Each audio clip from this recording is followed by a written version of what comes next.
Thank you. I don't know how anybody can top all those speakers yesterday, but we'll give it a try. My background really started a little earlier, and it'll be part of my presentation, but the one thing that I think we're proud of, it doesn't really have a whole lot to do with this, but the most recent was an 8-year court battle with a lawsuit which we won against an open space authority who had imposed an illegal assessment on property owners in the open space district.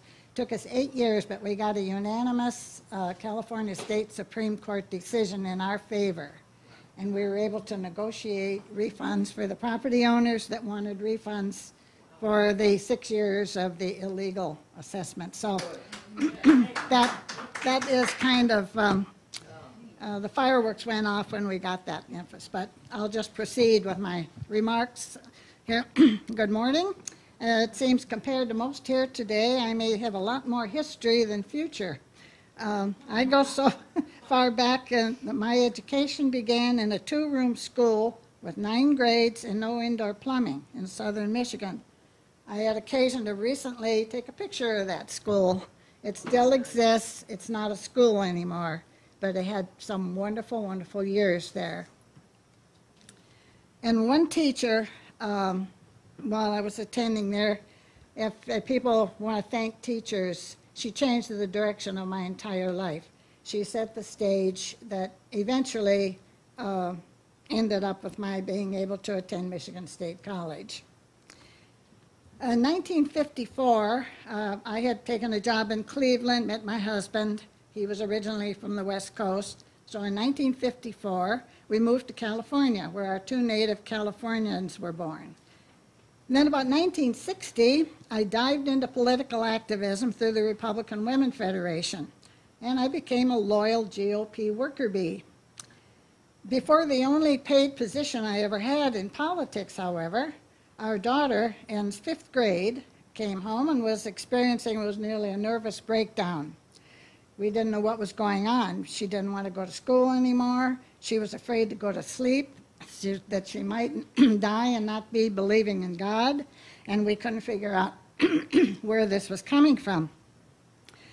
Then she came home one day with little scraps of paper in her hand, and it was opinions of what the classmates thought of her. Most of it was favorable, but I was appalled and raced to the school to find out what in the world was going on. And what was going on was she had been selected to be in an innovative class using methodologies the teacher had learned during a summer course at Santa Cruz, California. All of the human potential methods were being piloted. And part of that was self and group criticism recorded in those little scraps of paper. The undermining of her religious faith came from an exercise where students had to stand in front of the class to explain why they believed what they believed as the classmates challenged them. So this mother tiger awakened and roared. I still thought it was an isolated situation, but it soon became apparent that it was something much bigger. My husband commented at the time that it smelled like something coming out of HEW, Health, Education, and Welfare. He was very close. That something was family life education, a nationally programmed total curriculum involving every facet of a student's existence. It wasn't a class, it wasn't a course you took, it was to permeate every aspect of the curriculum from math to music. I began to learn of other parents objecting to FLE, or parts of the package, which was the first nationally and internationally promoted curriculum since the passage of ESEA in 1965. This was in 1968. The segments of FLE which generated the most public alarm was the sex education component. The media zoned in on that, and parents were distracted from the totality of the FLE, which was devised to break down traditional concepts of family, religion, communities, the very foundations of society. The manual, or the teacher's guides, that were the models for every local application of it nationally, turned out to be the San Mateo County Family Life Education Teacher's Resource Guide. This happens to be for grades K-8. There was one for grades 9, 12, 1968. And when you think of the totality, look at the triangle. It was to encompass school, church, school, home, family, community, to develop emotional, biological, social, cultural, and economics, and self-understanding. Pretty inclusive. About that time, 1968, I took a paid position as executive secretary of the county's campaign for the Senate race for Max Rafferty in California. Now, Max Rafferty had been California's superintendent of education, and he had been sympathetic with the parents. He had helped me in one situation, and but during his campaign, parents came into our campaign headquarters alarmed about losing their children. Some came in tears. Rafferty lost that election, and another subject could be how candidates get sabotaged by their own party establishment, but that's for another day. Fast forward. The chairwoman of that campaign was also concerned about all of the above. And after the campaign closed down, an anonymous parent gave the two of us some seed money if we would publicize and tackle the issues taking over the schools. That began a lifetime friendship between Dolores D. She called herself Feek. I don't know if you ever heard of her, probably not. She kind of got out of it for other reasons and passed away last October. But anyway, that was the beginning of a lifetime friendship between the two of us. So we formed our own two-woman organization. It's called, don't ask me why, but we called it the Santa Clara County Citizens Action Committee Opposing FLE. So we became known as SCACFLE. We didn't open control of the organization to a board or elected officials or anything, because we had just been exposed and knew how infiltration worked. We issued press releases. We acted as our own speakers bureau. We printed articles, and we published a monthly newsletter we called the Flea Biter. We put together and distributed a handbook to inform parents or anyone interested, and it contained information about the totality of family life education and useful tools that parents could use then in their own respective, at that time there were 33 school districts in our county. And this was our handbook. We had an artist friend who did the cover. This was our second edition, which we put out in 1969.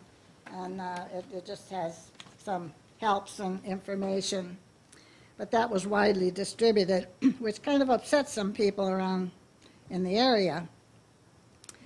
And so we saw ourselves as advocates for opposition and a resource for documented, and documented is very important, original source material. Teachers would come to us under cover of darkness with documents the parents weren't supposed to see, hoping we'd expose it. One speech that Dee delivered to many audiences was prophetic in view of the developments that we see since. I brought some copies of it for anybody afterwards that wants. This was that speech that she gave many venues and to a lot of college classes. There would be an isolated student who was the only one, and he'd call and say, "Help, can you come and help me support my position?" And they would. The liberal professors would allow that because they had to allow representation of both sides. And Dee was a masterful debater, and it was fun to watch. And I'd like to make those available in her memory as an example of her work. She did a lot of great things. Other individuals and organized parents were also sounding the alarm in California and other states. There was awareness of like-minded others, but never any coordinated umbrella organization. But the activity did catch the ear of a few state legislators. There was a hearing in Sacramento, for instance, that was held about sensitivity training in the schools. Can you imagine that happening today? And this was the San Mateo parents had gotten organization, and this was their testimony that they presented to that hearing: sex, family, life education, sensitivity training, indoctrination, or education, presented to the California State Board of Education in 1969. Yeah. It was becoming clear to any who followed the issue that FLE was being presented as locally inspired, but all of the proposals were nearly identical across the country. How could that be? And how come local needs assessment committees were popping up everywhere, supposedly demanding it in the schools? Sounds familiar. Digging deeper, we discovered the existence of change agents, trained by the same national training lab that Charlotte was exposed to. They spread to other regional labs and filtered down to existing local social agencies. In our county, one of those was set up as a separate organization called Family Life Education Association.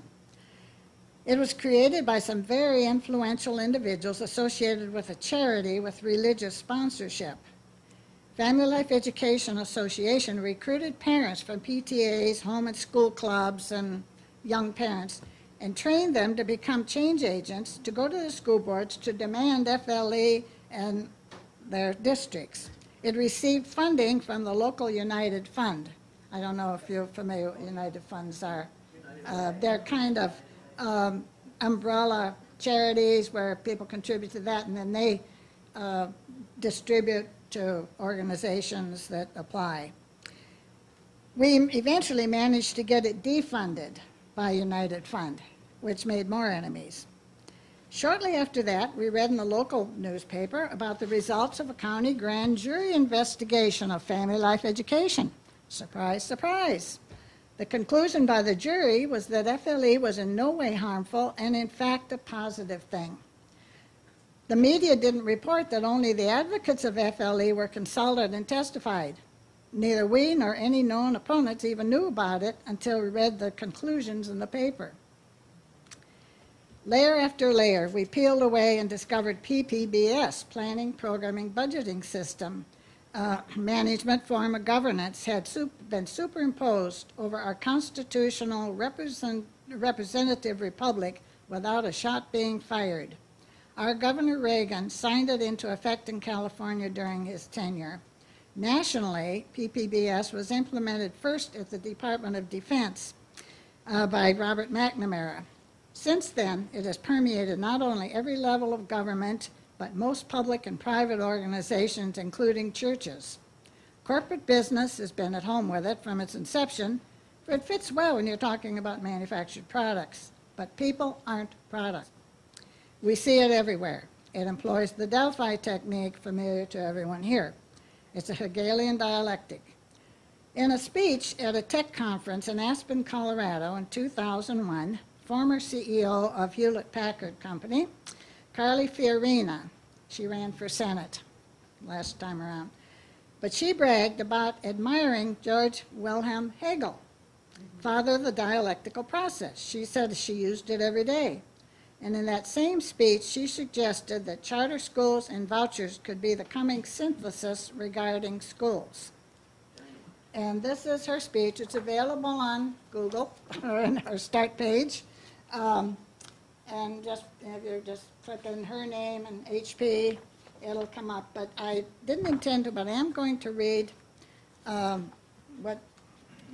of what she says. She talks about here,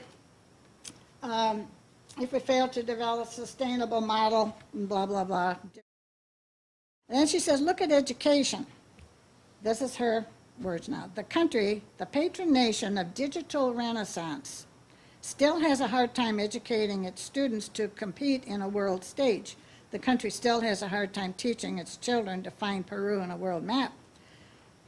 This country, the protector of global democracy, still has a hard time imparting the identities and duties of its government officials below the level of president. This country, with perhaps the most ambitious and greatest commitment to education for all, has yet to deliver the quality of education that it aspires to. And then it goes on about the computer industry or tech industry. Then she says, at this moment, like humankind 500 years ago, we can either choose to move forward or settle for retreating backward. The Hegel equation, and this is the key part. The other evening I attended an event in celebration of the 20th anniversary of IBM PC, and as part of that event, as is usually the case with such gatherings, there was a squadron of journalists. One young journalist asked me, "Who is your most influential business author?" I looked down at his pad of paper at the responses he'd scribbled down to the other CEOs he'd already talked to. As you might expect, I saw Tom Peters, Peter Drucker, Corey Hamill, Michael Porter's names down there. I paused and said, "Hegel." To which the reporter shot me a quizzical look. Evidently, Hegel had fallen off the New York Times business book list. I expounded. Hegel, you know, the process of thesis, antithesis, synthesis. I use it every day. He dutifully scribbled down Hegel and moved on. And then she continues, the Hegelian dialectic is about one point of view pitted against its countervailing point of opposite. And from that contradiction and the conflict arises a true synthesis that unifies these different views into a cohesive and often unexpected understanding. It demands holistic thinking. It demands a clear definition of the problem, then a vision of the desired end state, and it requires finding connections between polar opposites. In the networked age, in the digital era, power and value lies in connections. It's exactly the process of thesis, antithesis, synthesis, the search for new and different connections where exponential power and value can be found. Let's test this theory a bit, and here it comes. In education, the polarizing debate is about vouchers in public schools. It's about teaching to the test versus teaching that nourishes hearts and souls. It's about squeezing history and music and philosophy out of the curricula in order to make room for math and science and reading in the quest for test scores and future funding. Let me tackle one dimension of the debate, the private versus public school debate. Free access for all versus a free market voucher-driven system. The thesis on the table is keep the system the way it is, a vast system of public schools, some with strong performance, many that are unable to achieve only the lowest common denominator. The antithesis, let competition reign, give all students vouchers, let the strongest schools prosper and the weakest ones perish. If we could invoke Hegel, he'd help us find a synthesis, perhaps a view that decisively bolsters the public school system we have, but at the same time fosters more innovation and leadership through charter public schools. And this is in 2001 at a tech conference. But I digress. In 1971, an astute California Assemblyman, Robert Burke, prepared a report about PPBS. The report redefined education, and this is his report, which was titled, Education from the Acquisition of Knowledge to Programmed Conditioned Response, Direct Instruction. That about says it all, doesn't it? It says, in it, he spelled out what we see coming to fruition today, which I'm sure others will cover. Assemblyman Burke wrote in a newsletter early in the 70s, quote, this insidious plan already has widespread support in many quarters. Left unchecked, the consequences will be unimagined amount of power and control over society in the hands of a few. It wasn't checked. The concept was so mind-boggling, but it explained why our efforts were so easily derailed. I was asked to address the issue with a speech for a Republican Women's Club, and I tried to explain the nuts and bolts in simple terms, how it works in practice, especially regarding education. Imagine my surprise when someone called my attention to Charlotte's big 1999 book. In reading it, I found a abridged version of that 1972 speech in the book. That was my introduction to Charlotte. Keep in mind all the draconian possibilities had not yet revealed themselves in 1972 as we have them today. Our concept of how it would manifest itself was that government would be the instigator and controller as Big Brother on steroids. We had not envisioned the advent of public-private partnerships with global corporate interests in their tax-exempt foundations, setting the agenda for schools as workforce training for a global economy, then using the government as the enforcer of their plans with taxpayers' money. That's what we see today. The system had to be in place first to accomplish that that's happening now. The unfreezing of the system, then the refreezing of the system with a new foundation. The groundwork had been laid a very long time. By the way, that term, unfreezing and freezing of the system, was a Rand Corporation term. So it was deliberate and planned. And the groundwork's been laid a long time. I have an original old yellowed newspaper clipping I found between the pages of my grandparents' Bible, which I inherited. It's from a newspaper from my hometown, Monroe Evening News in Michigan, and it's dated September 13th, 1933, and it is also published in Charlotte's Big Book from another source. It's interesting, because that was a year before the Carnegie 1934 book. I'm going to quote briefly from it, and it reports there was a spokesman from the New Deal's NRA, which was the National Recovery Act, which was later declared unconstitutional. But the spokesman for that says in this newspaper article, and I have the original,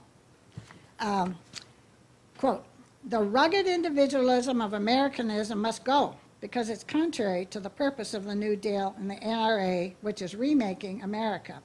Russia and Germany are attempting to compel a new order by means typical of their nationalism, compulsion. The United States will do it by moral suasion. Of course we expect some opposition, but the principle of the New Deal must be carried to the youth of the nation. We expect to accomplish by education what dictators in Europe are seeking to do by compulsion and force."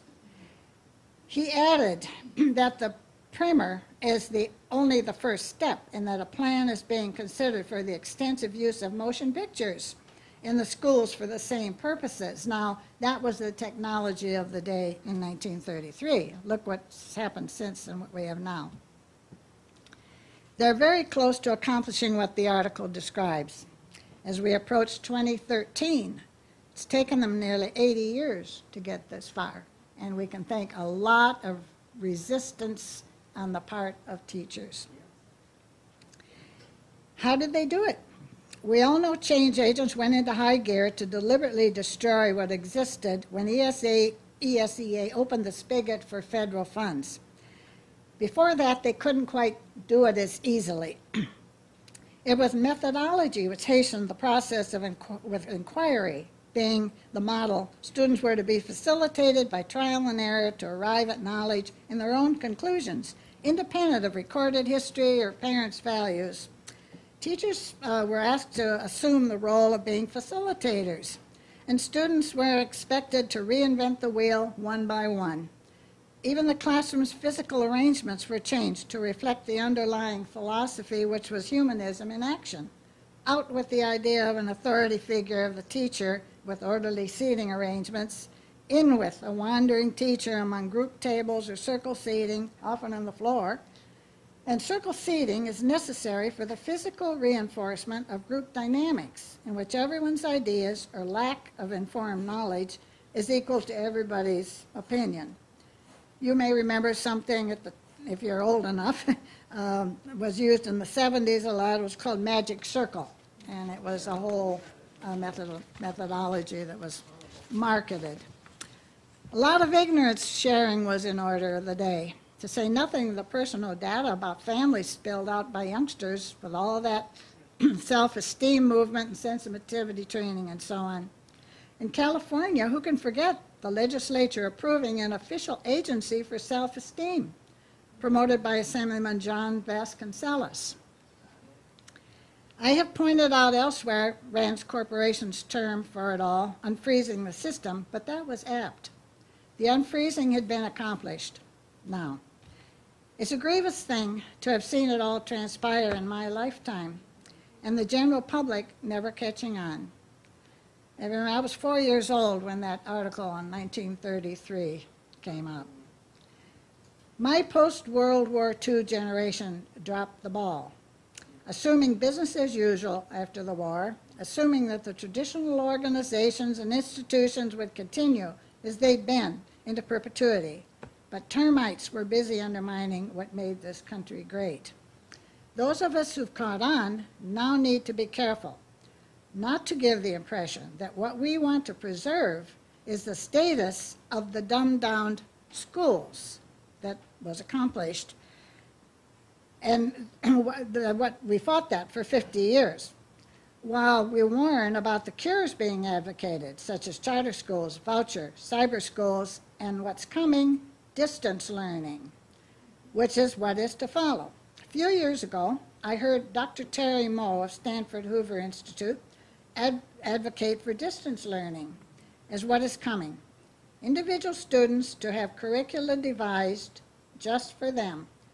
Regular brick and mortar schools won't be necessary. It can happen anywhere. It can be at home, it can be out on the lawn, it can be anywhere. And it's interesting, a lot of the big corporate tech companies have preschools and nurseries for the mother comes back from her maternity leave and puts the 3-month-old child in the company's nursery while she works. And it occurred to me that that could expand into having your distance learning right on site of the global company you work for. Excuse me. And the assessing, and I'm going to add this too, our Santa Clara County Master Plan for Education for 2010 talks about lifelong learning, but they begin it at prenatal with people coming to visit the expectant parents and the data to be started to be collected for assessing is what is going to come even before the child is born based on his environment. The role of classroom teacher, and this is what Dr. Moe said, will be drastically changed. The classroom teachers to be redefined and will become a monitor or overseer to keep students on task in front of their computer screens, with direct instruction being imparted from teachers who may be on the other side of the globe. Teachers need to wake up. That means their jobs are about to be offshored, just as manufacturing, engineering, and other professions have been. Teachers' unions won't be able to stop it any more than industry unions could for the unemployed, empty factories, and lost professional jobs. And with that, I urge teachers to maybe not concentrate too much on the minutia of what they're having to deal with day to day, but deal with the future of having any job at all. Thank you, Charlotte, for inviting me, and thank you all for your listening to the reminiscences and some dot connecting for considerations for the future.